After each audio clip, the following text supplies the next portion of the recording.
Hari, Hare Ram, Ram Ram, Hare Hare. Hare Krishna, Krishna Krishna, Hare Hare, Hare Ram, Ram Ram, Hare Hare. Hare Krishna, Krishna Krishna, Hare Hare, Hare Ram, Ram Hare Hare.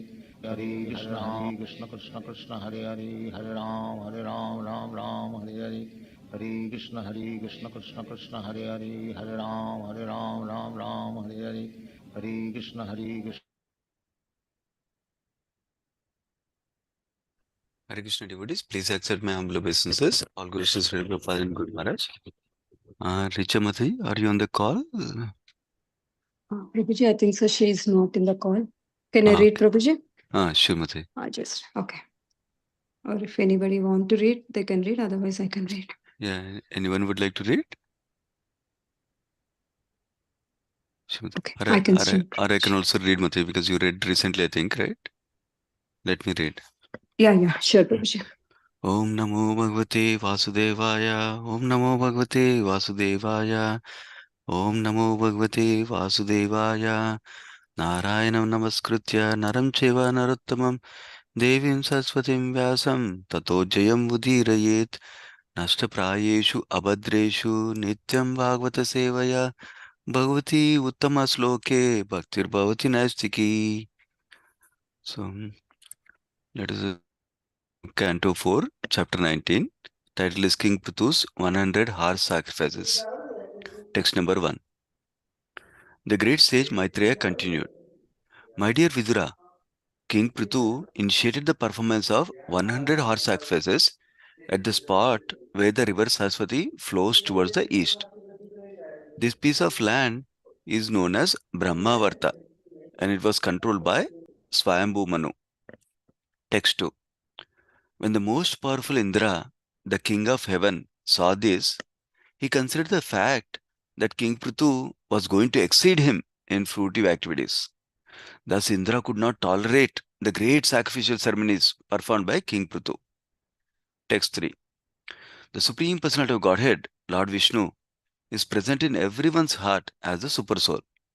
And he is the proprietor of all planets and the enjoyer of the results of all sacrifices. He was personally present at the sacrifices made by King Prithu. Text 4. When Lord Vishnu appeared in the sacrificial arena, Lord Brahma, Lord Shiva, and all the chief predominating personalities of every planet, as well as their followers, came with him. When he appeared on the scene, the residents of Gandharvaloka, the great sages, and the residents of Apsaraloka all praised him. The Lord was accompanied by the residents of Siddhaloka and Vidyadharaloka, all the descendants of Diti and the demons and the Yakshas. He was also accompanied by his chief associates, headed by Sunanda and Nanda. Text 6.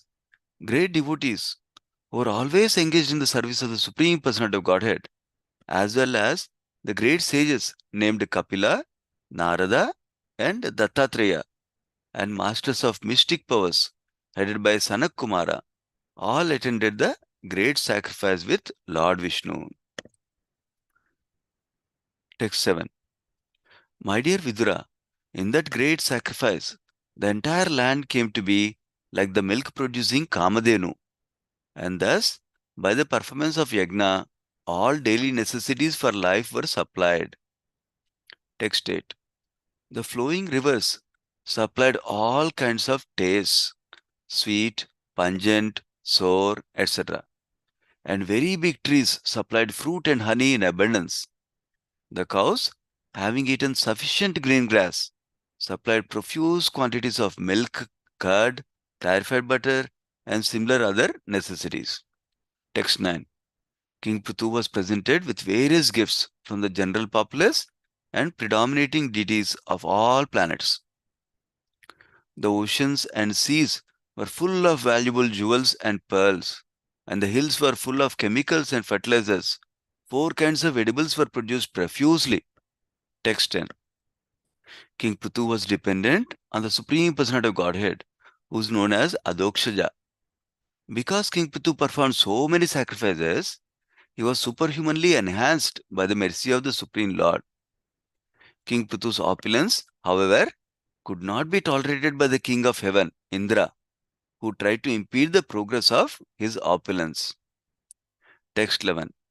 When Prithu Maharaj was performing the last horse sacrifice, Aswamedha Yagna, King Indra, invisible to everyone, stole the horse intended for sacrifice.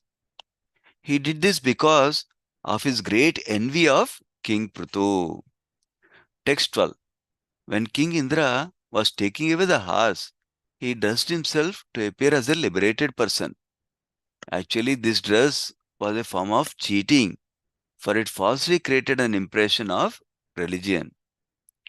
When Indra went into outer space in this way, the great sage Atri saw him and understood the whole situation. Text 13. When the son of King Prithu was informed by Atri of King Indra's trick, he immediately became very angry and followed Indra to kill him, calling, "Wait, wait." Text 14. King Indra was fraudulently dressed as a sannyasi, having knotted his hair on his head and smeared ashes all over his body. Upon seeing such dress, the son of King Prithu considered Indra a religious man and pious sannyasi. Therefore, he did not release his arrows. And that ends this section. Thank you so much, devotees. Gopijana Primati, whenever you're ready, you can start, Mati. Hare Krishna Prabhuji. Thank you so much, Prabhuji. Om Ajnanatimirandasya Gnananjanashalakaya Chakshununmilitam Yena Tasmai Sri Gurave Namaha. Namo Om Vishnupadaya Krishnaprestaya Bhutale Srimate Bhaktivedanta Swaminiti Namine. Namaste Saraswate Deve Gauravani Pracharine Nirvisesha Sunyavadi Pashyate Shatarine. Jai Sri Krishna Chaitanya Prabhu Nityananda Sri Advaita Gadadara Srivasadi Gauravakta Vrinda. Hare Krishna Krishna Krishna Hare Hare Hare Rama Rama Rama Hare Hare. Hare Krishna devotees, please accept my humble obeisances. All glories to Srila Prabhupada and Gurudev. Thank you so much for joining today's Bhagavatam session. We're continuing to read from Srimad Bhagavatam, Canto 4, Chapter 19. Thank you so much, Prabhuji, for the opportunity. Let me go ahead and share the screen. So we have heard in the previous chapter, in response to Vidra's questions, Maitreya Muni has explained how Prithu Maharaj has milked the Earth planet by arranging the suitable calf and also the milkman. And there were vivid descriptions about who became calf, who became milkman, and what they extracted. So it has given whatever the necessities that are needed for such living beings. And this chapter is in response to another question that Vidra has asked. Why did Indra has stolen the horse? What is the purpose of the sacrifice? And why did he stole Indra? So Maitreya Muni is continuing to that by explaining all these the reasons, and also in the first text, Maitreya Muni is continuing to explain to Vidra that King Prithu has initiated the performance of 100 horse sacrifices. That is Hayameda Satena.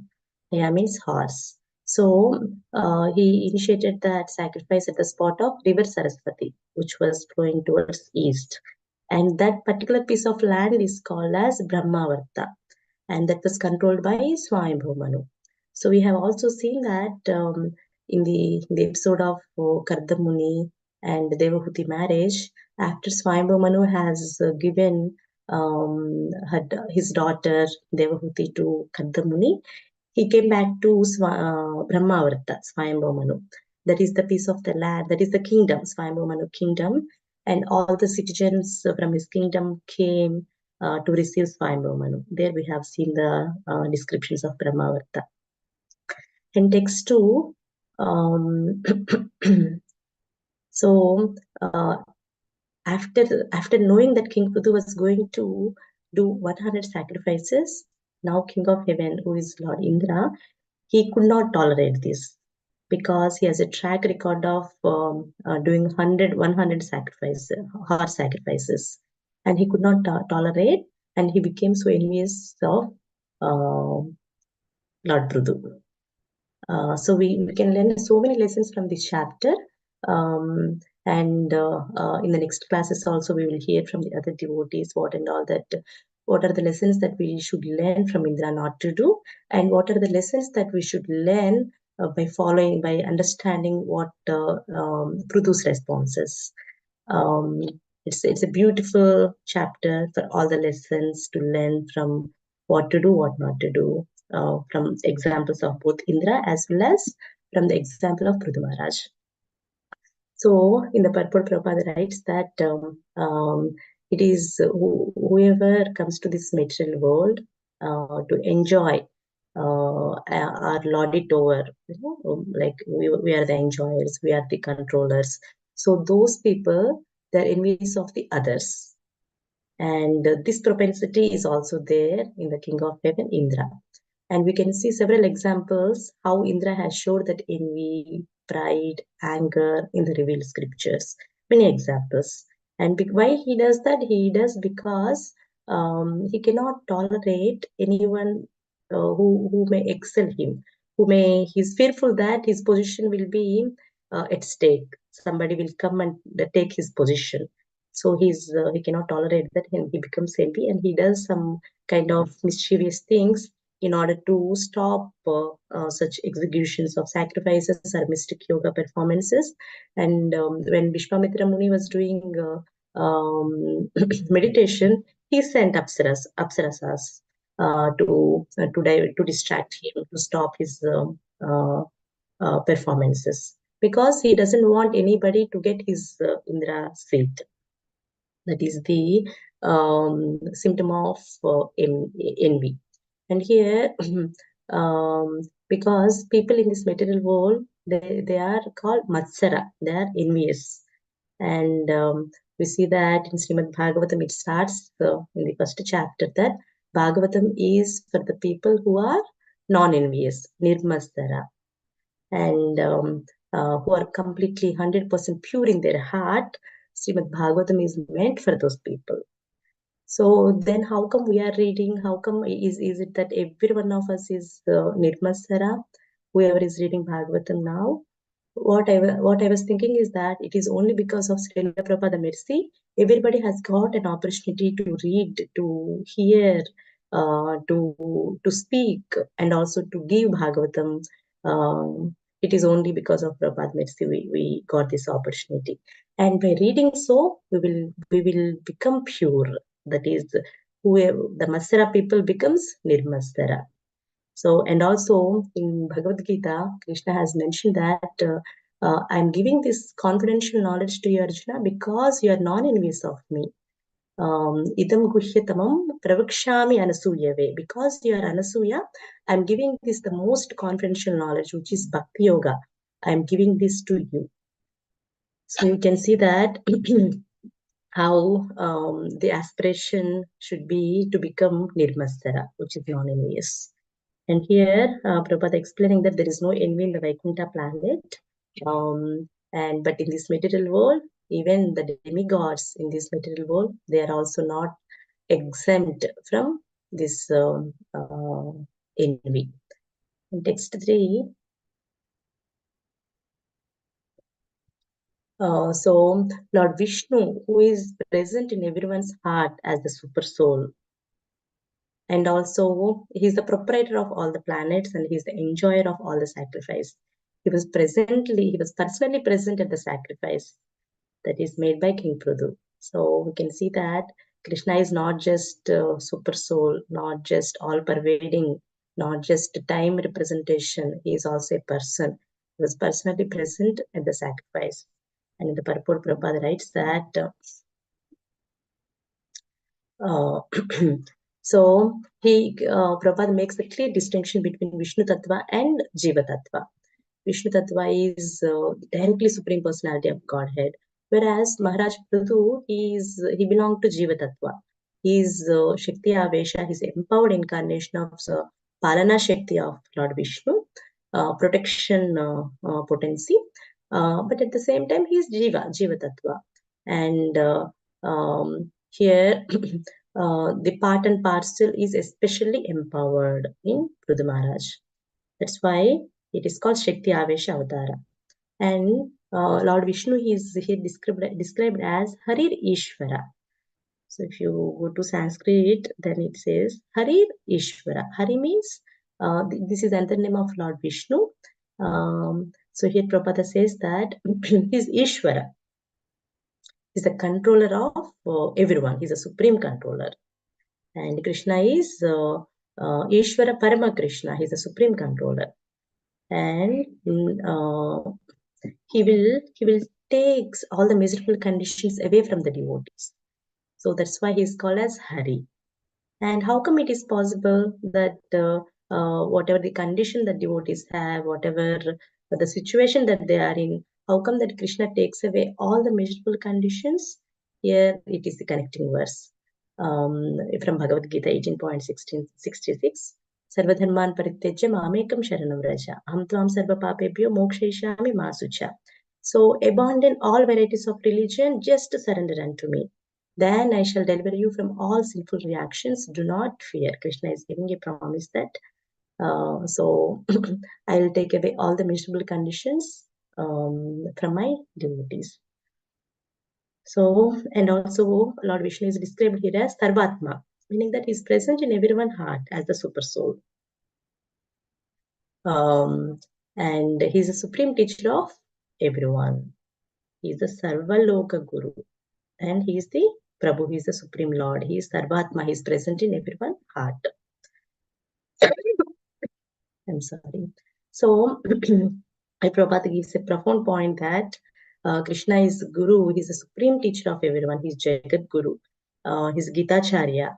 So, for those who are fortunate enough to take the lessons given by Lord Krishna in Bhagavad Gita, then immediately one becomes successful.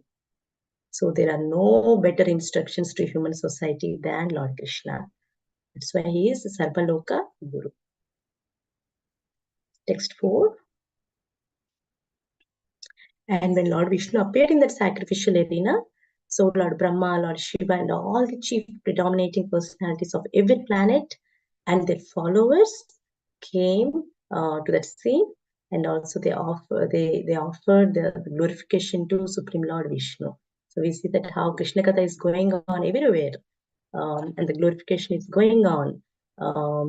Demigods, including Lord Brahma, Shiva, all the great personalities offer their respects and glorification to Lord Vishnu in that scene. Text 5.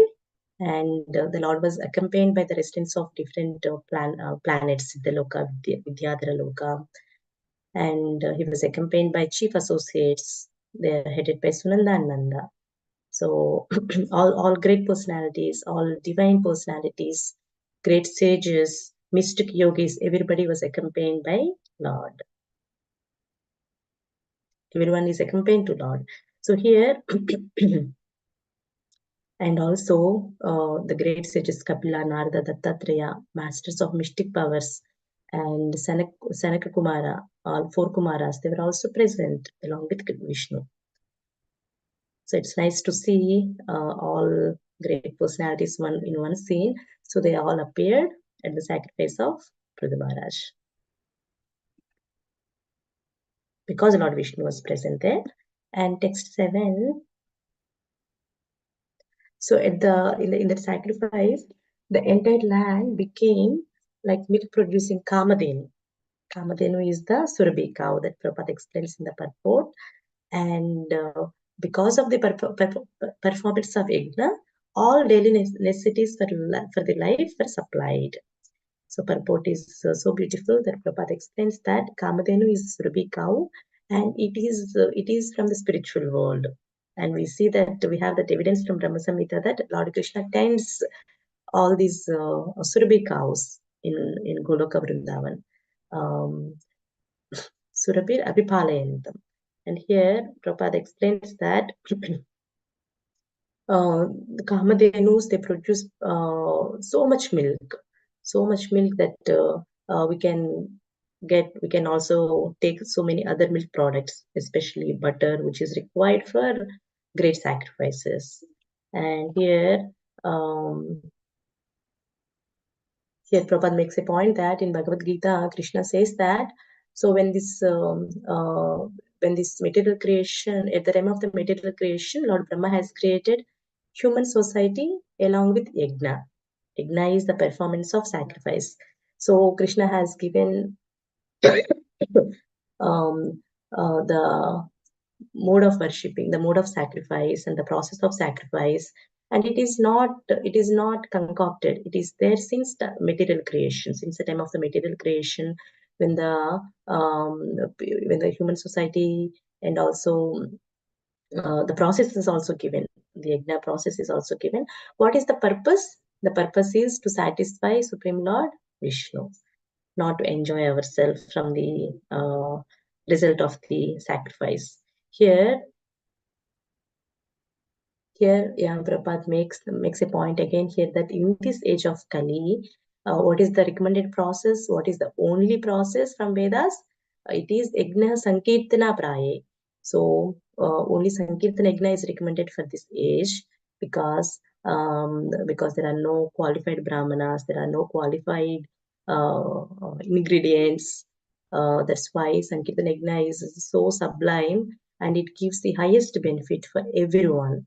That's why the devotees of Hare Krishna movement, they go everywhere and they do Sankirtana Yajna.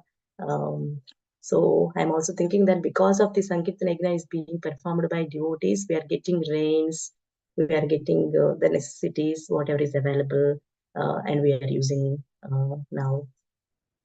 And further, 8th verse, it talks about the rivers. Rivers supplied all kinds of taste, sweet, pungent, sour, and also big trees supplied fruits, honey in abundance. So the cows also have eaten sufficient green grass. They produced profuse quantities of milk, curd, clarified butter, and similar other necessities. So it is very opulent having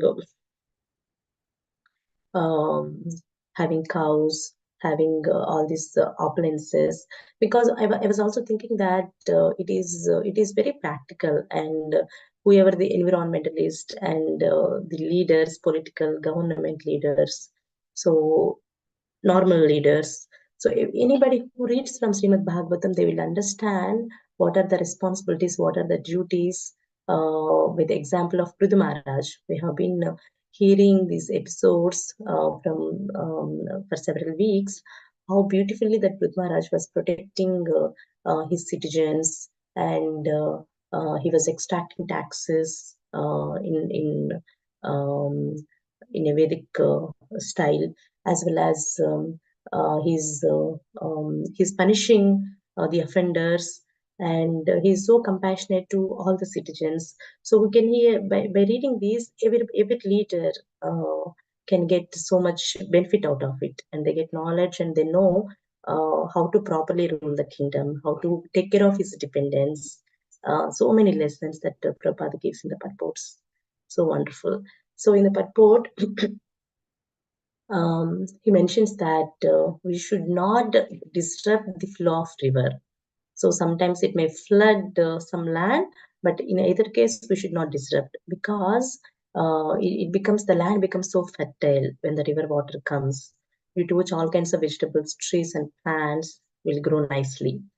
And here, rasa means taste. We know that.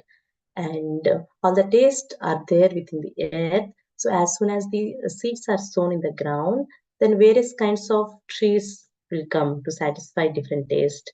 And how Krishna is so compassionate, because as living beings, we have so many desires to taste different types of food, and there are various desires, we need variety.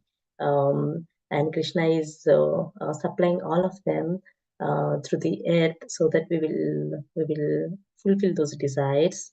But what is the thing? We need to offer that to Krishna, and then we can take as remnant of Krishna Prasad.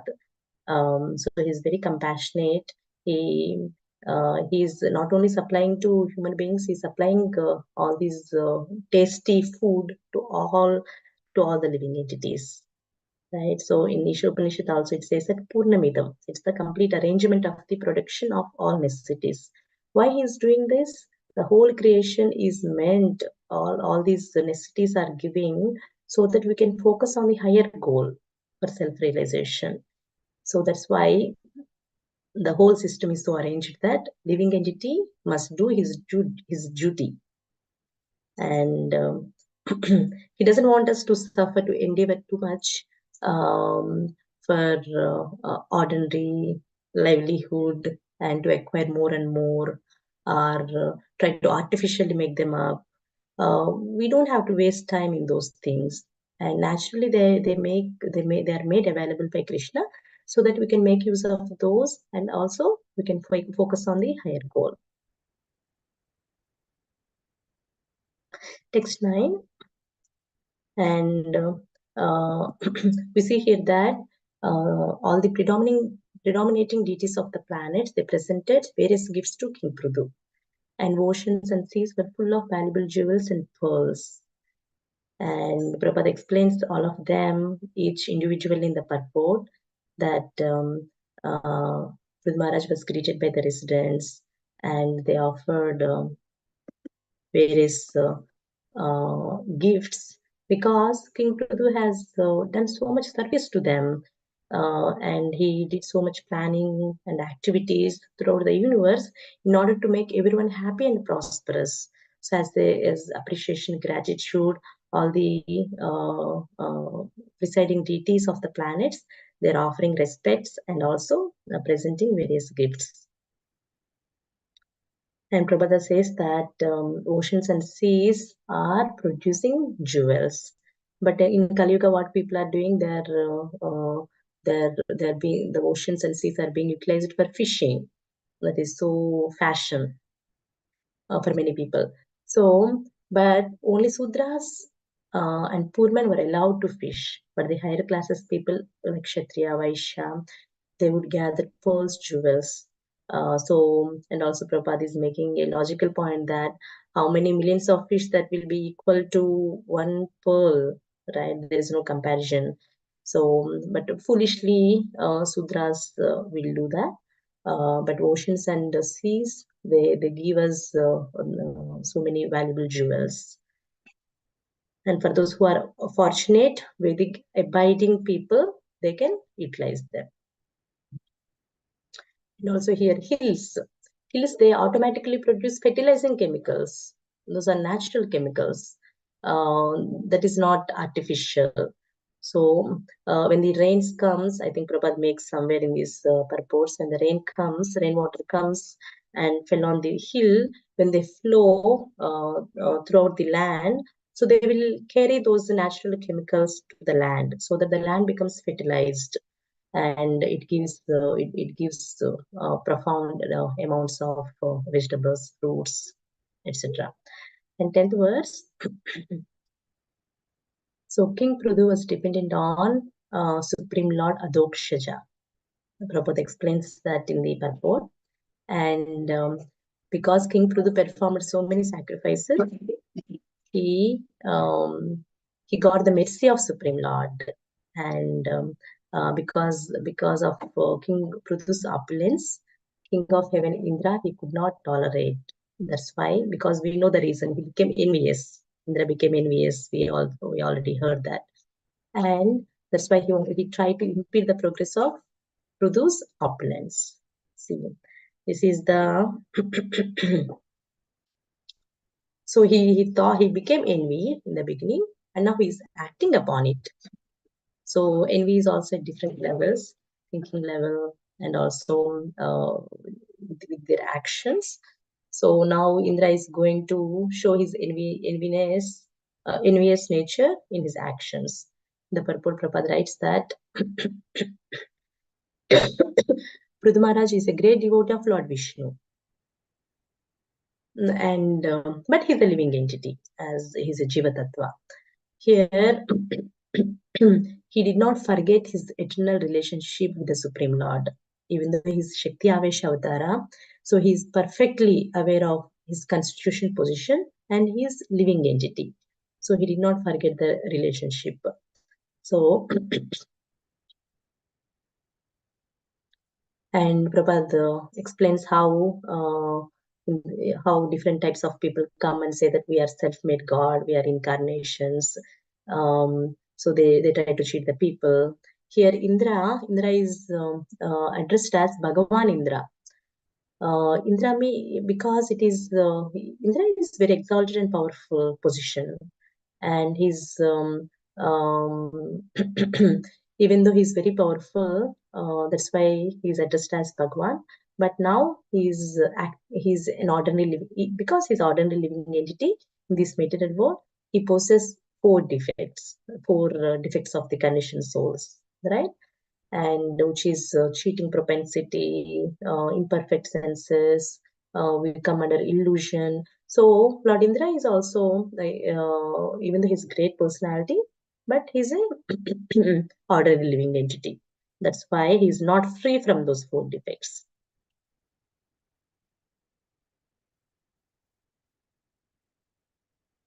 Yeah, and for Adokshaja meaning beyond the expression of mind and words. We cannot understand the Supreme Personality of Godhead with our material mind and material senses.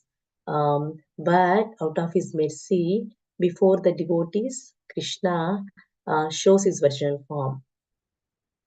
And he gives darshan face to face to his devotees.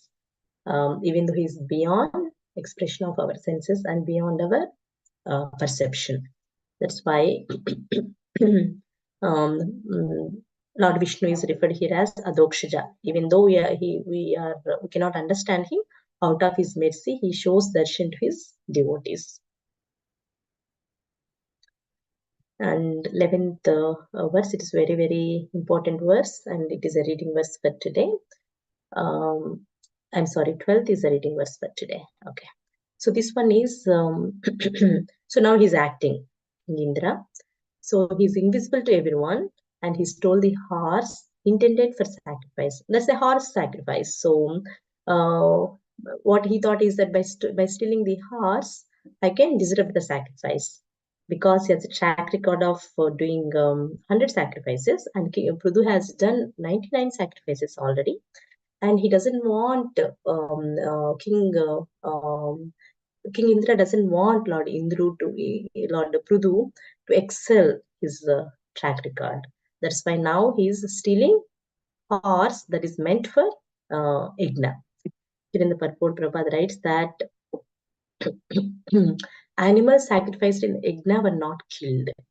So when the Vedic mantras were chanted properly, so animal that is intended for sacrifice, they would get a new life. So for that sacrifice, they may use some diseased or old animal. And just by chanting, there is no violence involved there. Just by chanting the mantras, and their position will be elevated. And also they can test the Vedic mantra they're working. And also we can get the success of Igna. So when that happens, they know that the Igna becomes, the Igna is successful.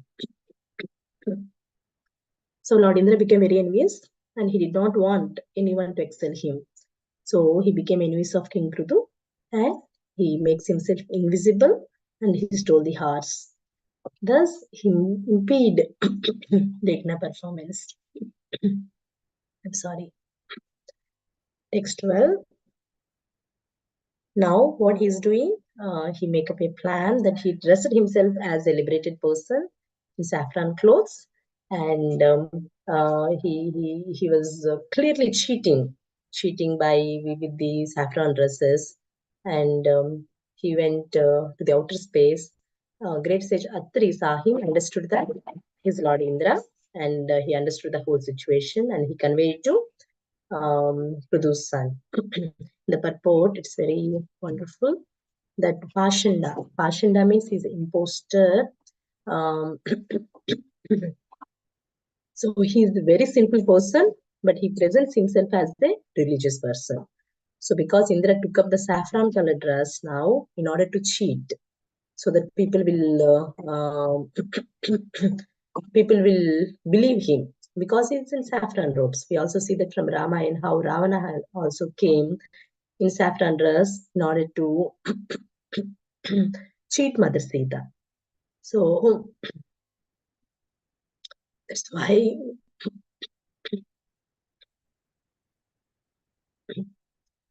I'm sorry. So we also see these tendencies in the modern world, how people try to cheat the others in the saffron dresses. And Prabhupada gives this in many times in the purports, so that we will not become cheated by just saying the saffron dresses are they liberated person. We cannot say, because we will see that in Kali Yuga there is a lot of cheating propensities there, and people use this saffron dress as a means to cheat the others. Because they are in the saffron dress, it is very easy to be cheated. People will believe, okay, he's a great sage, he's a liberated person. Let me take his blessings, or or let me serve him. People will be cheated because of the saffron dress, because people value so much for that. That's why Prabhupada gives this caution several times, that we need to be very aware of what person intentions, and without that we should not treat that he's a liberated person.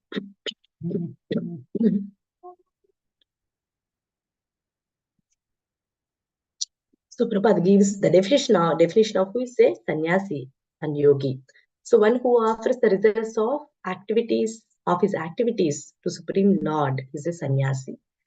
So it is not necessarily that it is a sannyasi ashrama, but whoever the person is, whether he is in Grihastha, Brahmachari, Vanaprastha, or whatever the Varna he is in, Kshatriya, Brahmana, Vaishya, Sudra, but when he offers the results to satisfy Supreme Lord, he is exhibiting the principle of sannyasi.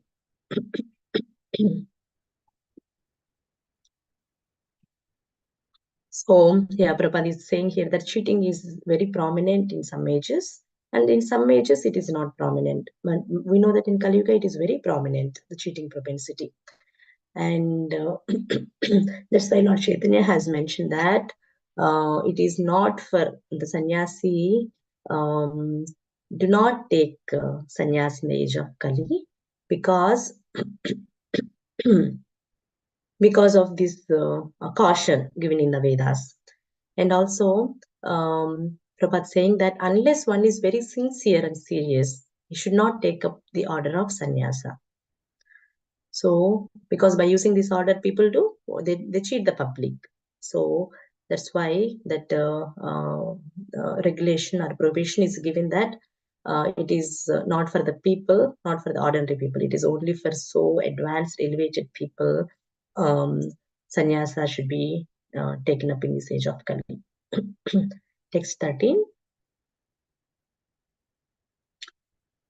So Atri Muni has informed about Lord Indra's situation to King Prudu, to King Prudu's son. So then he immediately became angry and followed Indra to kill him. And we see that in the purport, Prabhupada explains that even though he is the king of heaven, he is Lord Indra himself, Lord Indra. Now he degraded and he steal the horse intended for the sacrifice. And now he's not even following the Kshatriya principles, even though he is the king of heaven. 14th verse, last verse for today. And now, because of King Indra's appearance, he was wearing in saffron robes, and he has knotted his hair on his head, and he's made ashes all over his body. So upon seeing the dress, King Prudu, son of King Prudu, he considered that Indra is a religious man and pious sannyasi. So he decided not to release his arrows, because he appeared in that saffron dress, and he showed great respect towards the dress, and he did not shoot his arrows on him, and we will hear more and more about this episode. It's so nice, and many lessons are coming up. Thank you so much for your association. Granta Srimad Bhagavatam ki jai. Srila Prabhupada ki jai. Ananta Koti Vaishnavavrinda ki jai. Hare Krishna. Thank you so much, Prabhuji. Hare Krishna Mataji. Thank you for the wonderful class, Mataji. Hare Krishna. Thank you.